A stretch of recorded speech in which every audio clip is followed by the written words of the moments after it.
push through as many matches as possible. I cut doubles down to only 3 setups and ran singles on the other 13. But it's tough, especially when a lot of guys I have to try to catch who are doing food or something like that. So we always waste a few minutes here and a few minutes there, and it ends up piling up at the very end. But yeah, I've been trying to iterate and do different things with the hex area and try to get different ways to set up the CRTs. It's an issue though because it feels like every time I try to get a new setup, we lose a little bit more room of our playing area, moving on the beat machines or some people possibly taking up area. Let's go, John. Let's go, Tom. Let's go, Tom. Dude, I'm so hyped for Tom, dude. Because he's had he's had a month.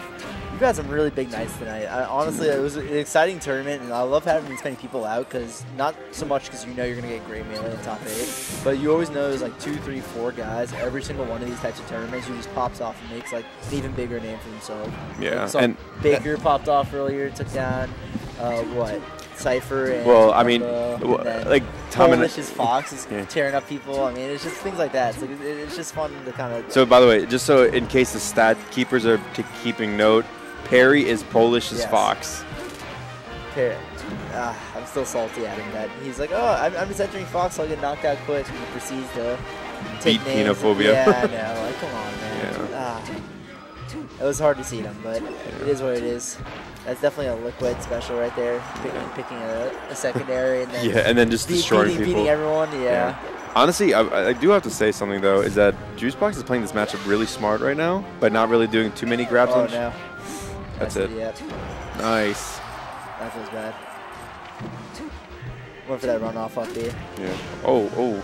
But yeah, I think Juicebox, and I actually had talked to him a little bit about this, that he watched a lot of Junebug versus Aglet, because June used to play the matchup so well, spacing himself out pretty perfectly, and just kind of never really playing the offense, besides when it's like in short bursts, and that's what you really have to do. Is if you always play aggressive, then you're just going to get red, up tilted, and that's that. Yeah. But if you can kind of switch between like defense and hyper aggression, you always keep kind of Aglet or any puff player really on their toes, and you can't really throw out predictable options or, I'd say, kind of really easy rest starters. That's the app. Oh, that was actually so cool. So I said this way earlier in the stream. I think Aglet is the best person at getting those rests.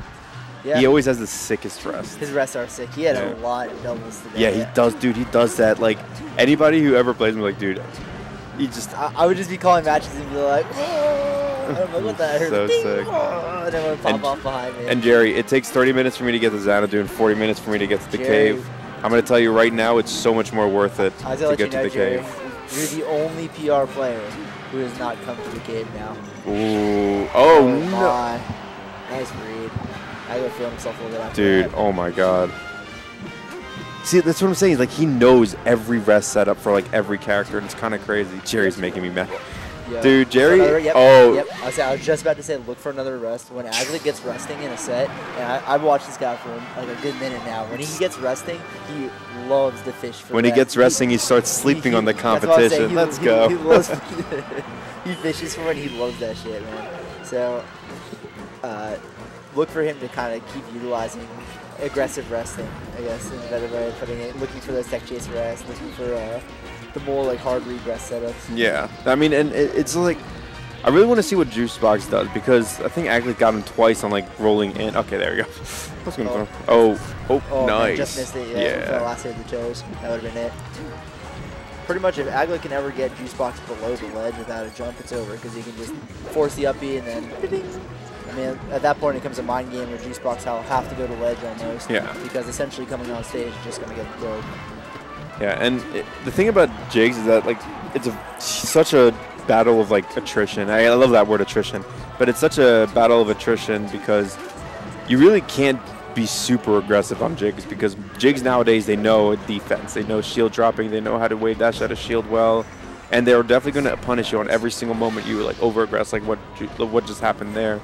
So, really this matchup is to really see how good Juicebox is at getting through that wall of pain, really. Yeah, essentially, yeah. Although, I would say, like, Aglet used to be, in my opinion, a little bit more of a whoppy Jigs. I feel like he's actually kind of reeled into button pressing a little bit. Not to say it's a bad or good thing, but it's just, I feel like he's changed styles a little bit. I feel like especially playing against a lot of the cave Sheiks that come here, and then also kind of playing against a lot of Peach as well, because we have an inordinate amount of Peach here. Yeah. He's become a little bit more of a patient, like greedy, footsie style Jigglypuff player. Doesn't really go for as much of the wall. You don't really see him actually hit a lot of back air, like off the side combos and things like that.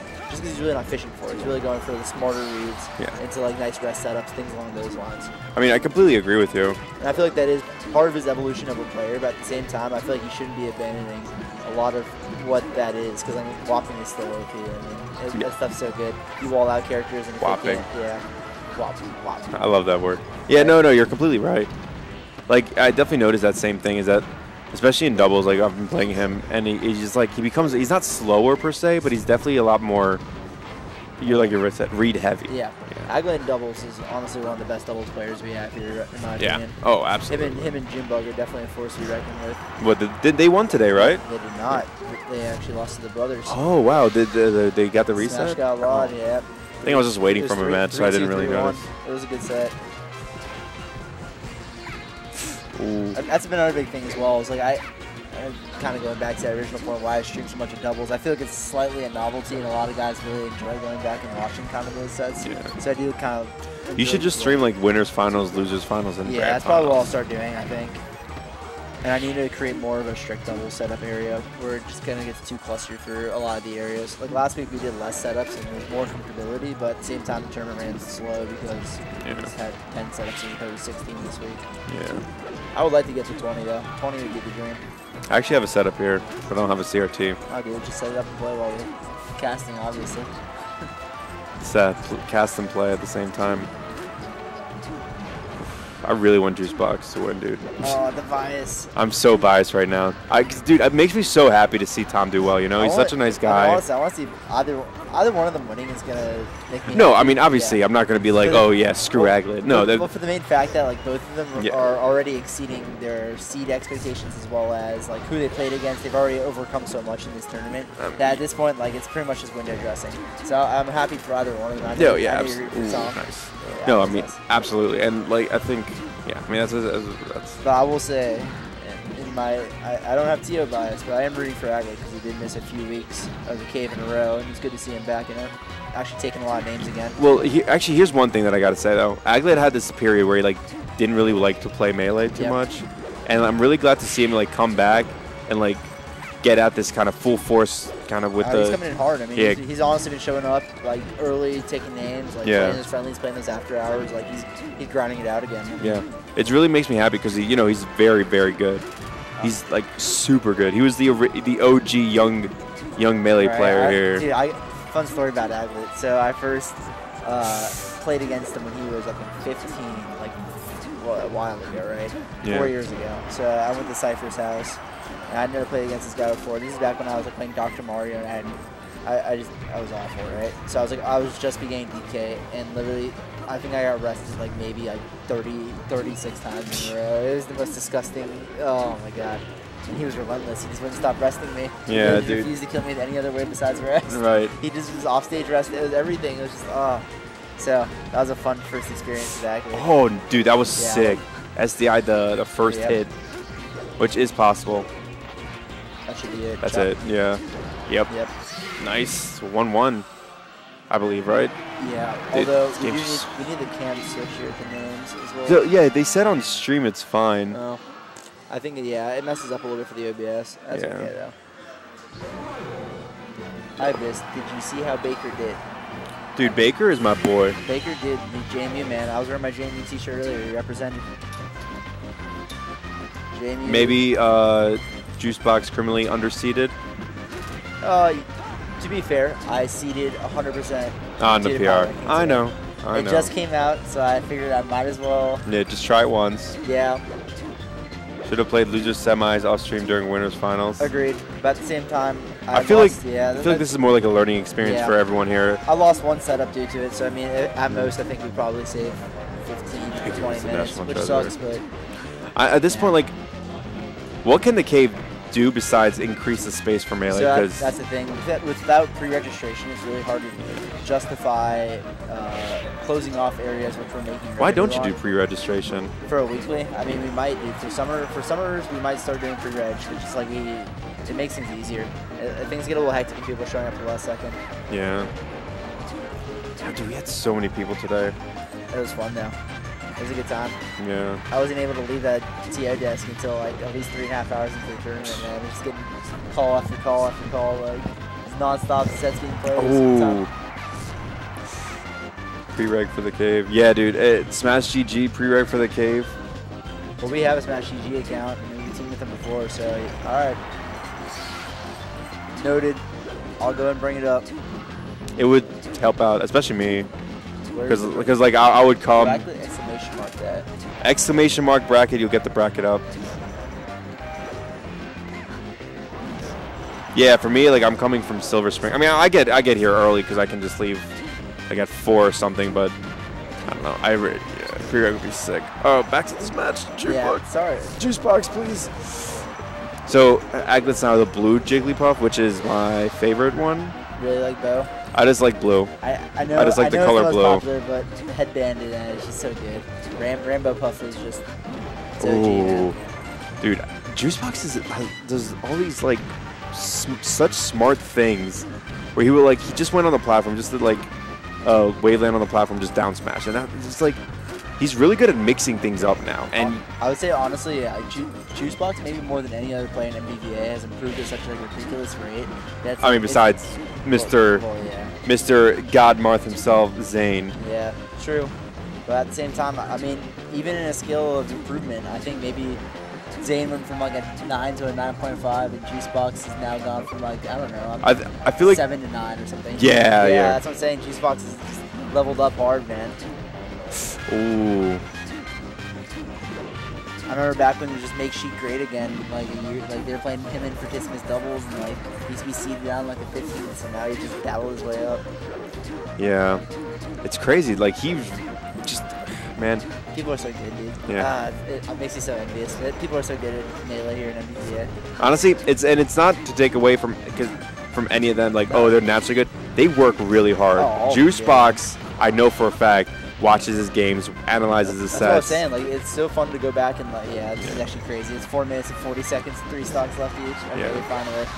Like, even for me, like I know I got destroyed by Zane. Like, I'm gonna go back and do some stuff that Laud told me to do and try and figure out what I did wrong. And I know I talk to Juicebox all the time about like his matchups and stuff. Speaking of which, a little bit of shameless promotion here. If you guys want to be on stream and get recorded footage of you guys, let me know when you guys show up for the tournament. And I will try my absolute best to make sure that I put as many requests on stream as possible.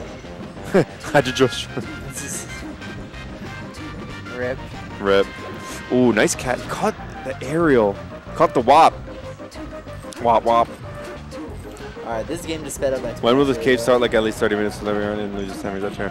Well, I don't think it's the time. Like I just think it's the setups. Like there isn't enough setups for the amount of people today. Yeah, we have like 20. We could do 20 TVs. Just the problem is finding the space to put 20 TVs. And honestly, the biggest issue is not even so much the place to put TVs. It's the big ass DX racers. I love them. They're comfy, but they take up a crap. They do take up a lot of room. them. And I don't have enough fold chairs, so we're completely replace the entire area of DX. Is it possible to move the DX racers to the back or something? I have, but then when people just stand and play Melee, because I don't have enough fold chairs for everybody. I have to buy a bunch of fold chairs then. I mean, which is possible, but like, I feel like a lot of people enjoy kind of the novelty of the DX racers, so the fact that they're so comfortable and like, especially when you get down to like late. Oh yeah. So, I have another question. Would it be possible to, instead of start doubles earlier, to start singles earlier?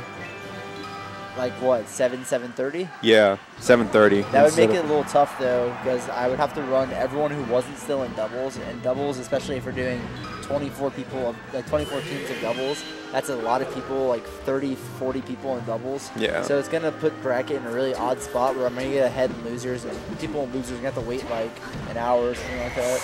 Dude, Juice. Yeah, he's on that rest train right now. Yeah. Watch out. Oh, I say, get ready for another one. This dude's stalled about staying out late. Dude, I'm 26 years old. I'm old. I don't like staying out too late. I'm not going to lie. I love being in bed by like 11 p.m. Like me and my wife chilling, sleeping, me and my dog. Yeah, that's it. Yeah, that's it. Yeah, I think Aglet's pretty much got this in the back. Unless Juicebox like does some crazy 2-stock comeback, but it's pretty hard. Like, It is. getting those 2 rests in a row is so, like, it's so draining on your mentality, you know? And I know Juicebox for a fact is exhausted right now. That was literally 30 seconds into like, yeah. I mean, everyone is, man. That's another thing as well. Like, I want to help cater the players because, I mean, it's a lot of fatigue staying here and playing late. I know Junebug's got work in the morning. He's in here till 3 a.m. Feels bad, man. Oh, he's fishing. Yeah. Oh, that's it. Oh. Oh, yeah. Okay, Nice. no, that's it. Yeah, I'm pretty sure Juicebox is done. Yeah. He's going to continue trying. To be fair, a lot of people prep themselves, man. I see within the first hour or two of the cave, everyone is sitting there on that fiending energy drink grind, and they get their. See, that's why I asked for 2 Mountain Dews. It's the only way I'll be up. You have to. Yeah. It's tough, but like when you have these big weeklies, like honestly, another route that we half considered but we didn't go for was possibly limiting it to 64. But I mean, I just don't want to do that, so I don't want to count anyone out, dude. I want to make sure everyone gets to play and everyone has that fun environment. But yeah, I feel bad because we do alienate a lot of players who were sitting there waiting, and they're getting crowded out, and they only have to play a lot of friendlies, and then they get double eliminated or something like that, and they're stuck there for 2 hours not being able to do anything. Oh, sorry about that. Oh, I just got the bout of yawning. That's a yawn combo right there. Jesus, yeah. To be honest, I think Juicebox already, like, he had a pre-John before, like, the match even started to me when he took off the mic. So, I definitely, ooh. Honestly, Jigs is the best character at, like, 2 in the morning. Yep. Because she's so much easier to play as than, like,